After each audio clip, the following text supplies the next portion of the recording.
Boa tarde. O Senhor esteja convosco e com teu espírito. Vou começar a ler um dos textos mais enigmáticos do Apocalipse.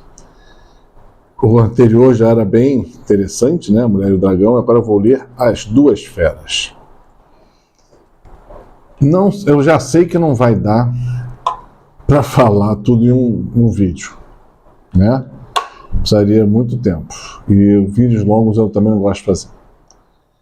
Provavelmente vai sair mais de um. Esse vai ser o primeiro.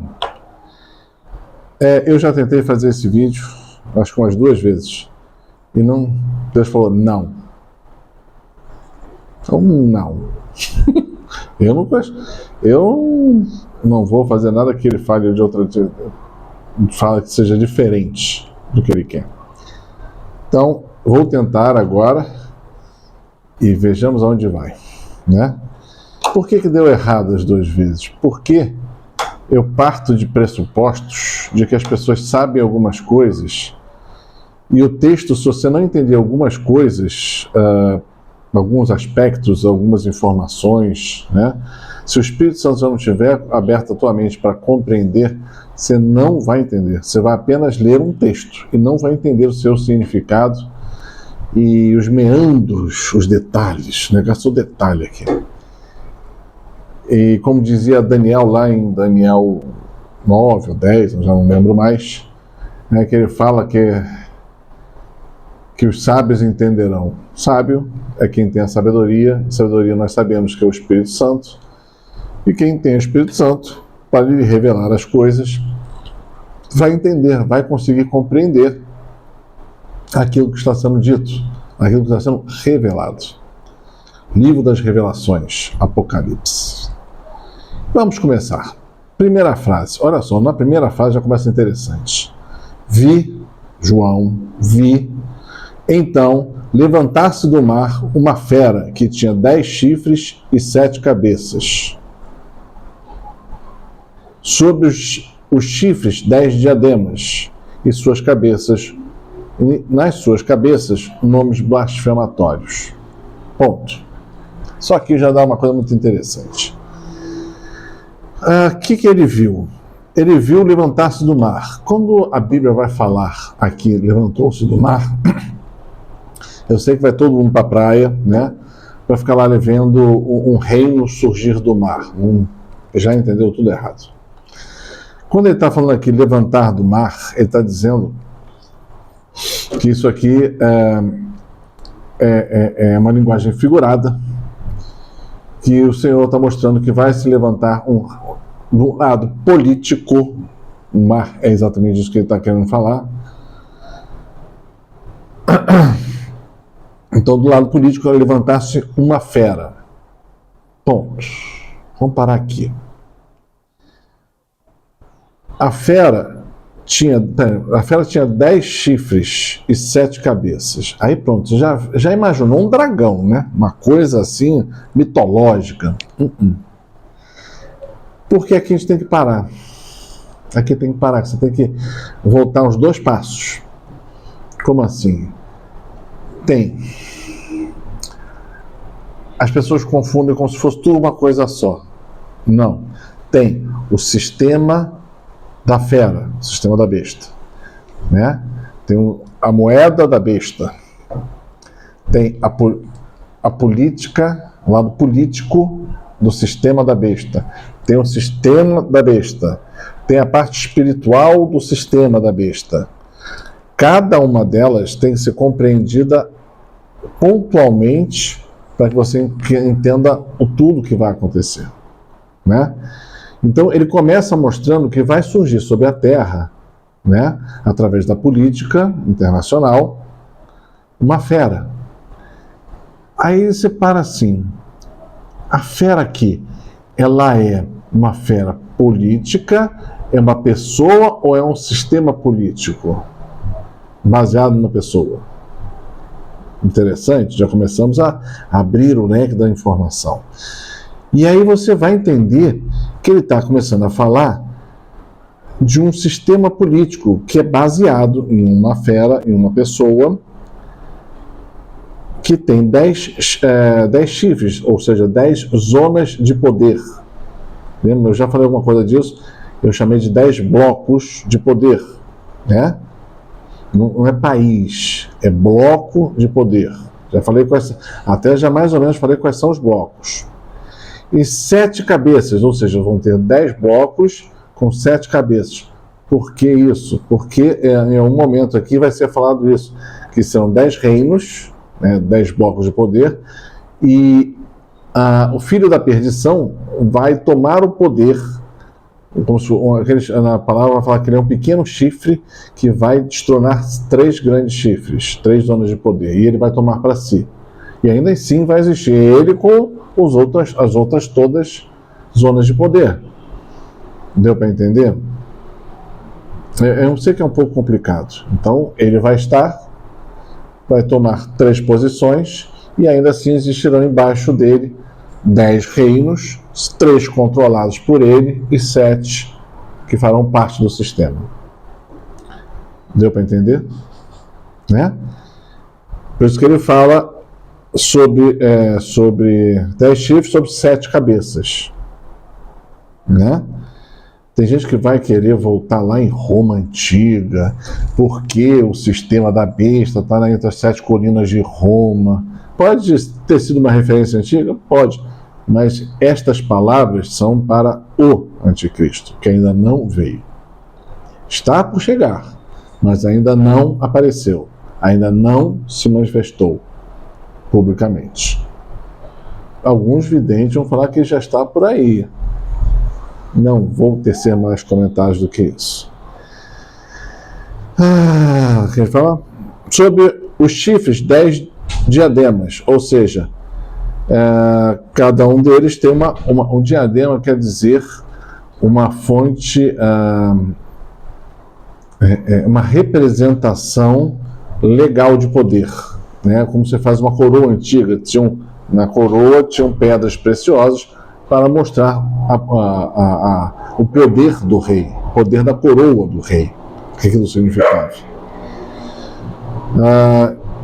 E nas suas cabeças, nomes blasfematórios. Eu já parei e fiquei pensando, o que será isso? Pornografias? Não. É blasfêmia, não é impuro. É diferente. Blasfêmia, então, seria você falar que tal divindade é Deus. Isso é uma blasfêmia. Para um cristão católico, isso é uma blasfêmia. Então, já que nós estamos lendo um texto católico, né? E sabemos, então, a blasfêmia significa que cada uma desses blocos terá alguma relação com um nome de blasfêmia. Eu, ao pensar nisso, o que me veio são nomes de falsos deuses antigos. Não vou dar mais nomes do que isso. Acho que não. Já falei muito. Já falei muito. Então, ou seja, a gente vai ver. Provavelmente serão nomes dados, como existem hoje, né? Quer que é o nome? Blasfemo, né? Aquele nave espacial lá dos Estados Unidos que foi à Lua. Qual é o nome dela? Escreve aí. Apolo? Quem é Apolo? Um falso deus do grego? É o nome blasfematório? Né? E tá cheio disso aí. Pega aí lá da SpaceX. Vai ver os nomes que eles colocam. Vai ver o nome das missões. Dragon. Né? Te diz alguma coisa? Né? Nós estamos sendo aculturados com todos os nomes blasfematórios, errados, como se fossem normais e corretos. Então nós fomos catequizados ao erro. E a primeira coisa que o Espírito Santo vem mostrar para a gente é o nosso erro, o nosso pecado, não é isso? E nos convence dos nossos erros. Não é ninguém que vai te convencer que você está errado, é o próprio Deus que te convence que você está errado. Teu coração bate assim, está errado isso aí. Perdão, Senhor. Né? Isso aí a gente começou. Então nós estamos falando só de uma parte meramente política. Né? Vamos continuar aqui um pouquinho mais. A fera que eu vi era semelhante a uma pantera, e os pés como de um urso, e a face como de um leão. Ponto. Parou aqui. Aí, na minha mente, quando eu comecei a ler isso, né, o que eu pensei, pô, que animal esquisito, né?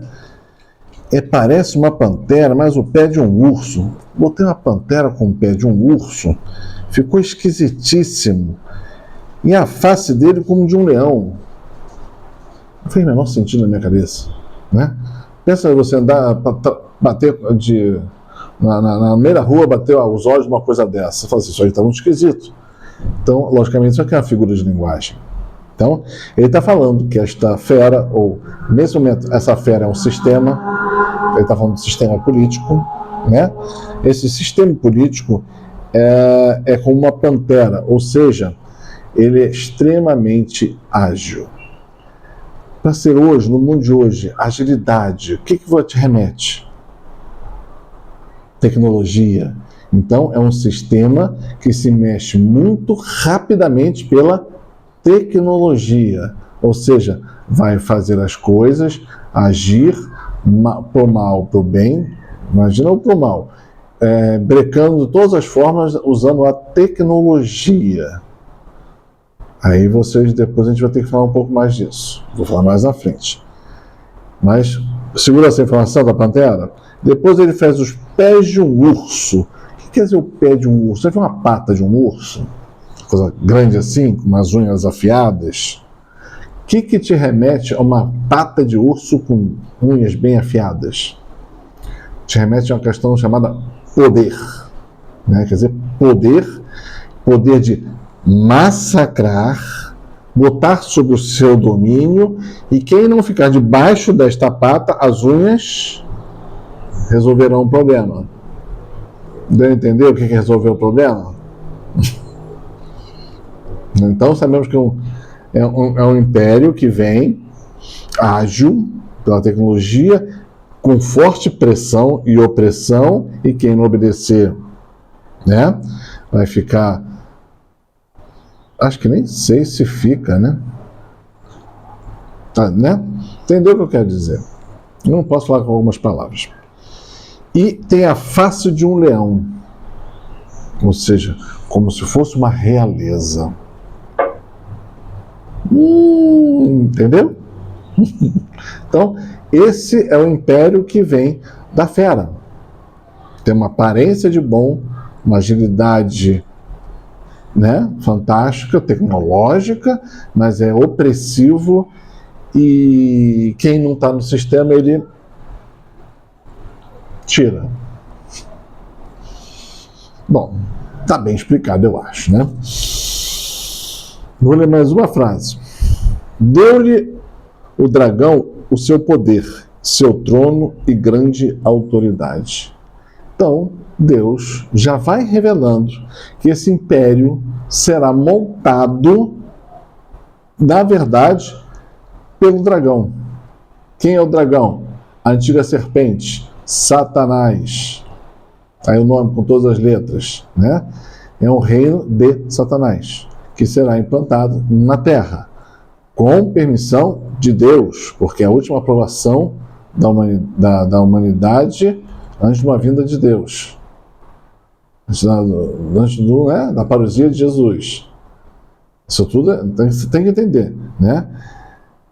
Então Satanás vai dar o poder, o trono, quer dizer, poder político, poder espiritual e autoridade sobre as pessoas que estão sob os seus, né, seu domínio, para quem? Para a besta.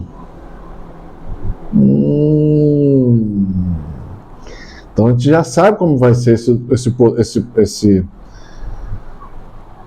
esse poderio, né? Eu faço duas intervenções aqui que acho interessante. Primeira coisa, quando eu pensei nesse reino da besta, então vinha com uma força grande fazer essas coisas tal.